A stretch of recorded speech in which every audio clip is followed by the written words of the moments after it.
Osama bin Laden became one of the most feared and evil terrorists that has ever existed.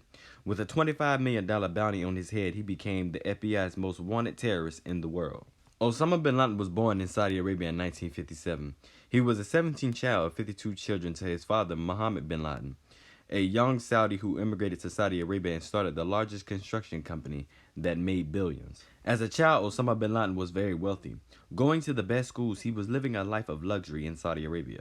His siblings were educated in the West and worked for his father's company. But Osama bin Laden decided to stay close to home and went to a school in Jeddah. Osama bin Laden took up Islam and it became more than a religion to him. It shaped a lot of things in his life, like his political beliefs and his everyday decision. He went to college in the late 1970s and then started to follow the radical planned Islamic scholar Azam. He believed that all Muslims should rise up in jihad and create an Islamic state. This idea inspired Osama bin Laden.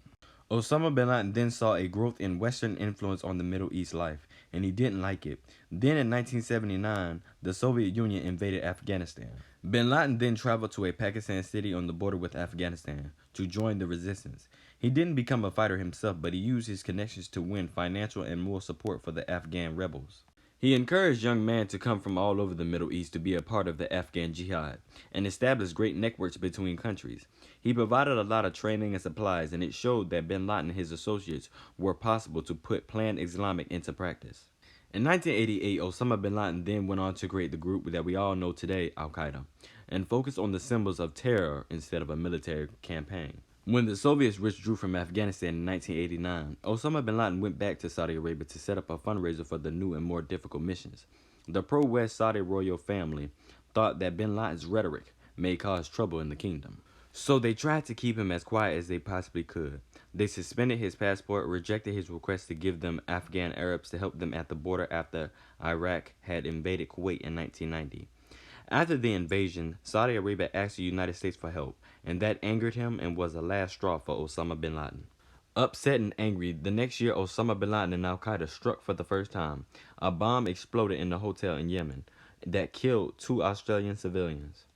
Over the years, Osama bin Laden has been linked to the 1992 bombing of the World Trade Center and the assassination of Egyptian president in 1995, and the killing of 18 American servicemen in 1993, and the bombing on August 7, 1998 that exploded the U.S. Embassy in Kenya where 213 people were killed.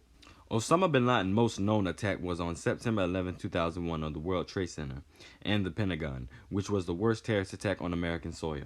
Osama bin Laden was able to avoid capture until secret intelligence in August 2010 traced him to a compound in Pakistan. CIA agents watched the home with drones photographing it from the sky. President Obama then gave the okay on May 2, 2011 for a team of Navy SEALs to attack the compound and take him alive or dead. The Al-Qaeda leader was in an upstairs bedroom when a team of Navy SEALs shot him in the head and in the chest, killing him instantly. For years, the most wanted man in the world avoided capture, and on that day, he was finally brought to justice. Hope you liked this video. For more content, please like and subscribe.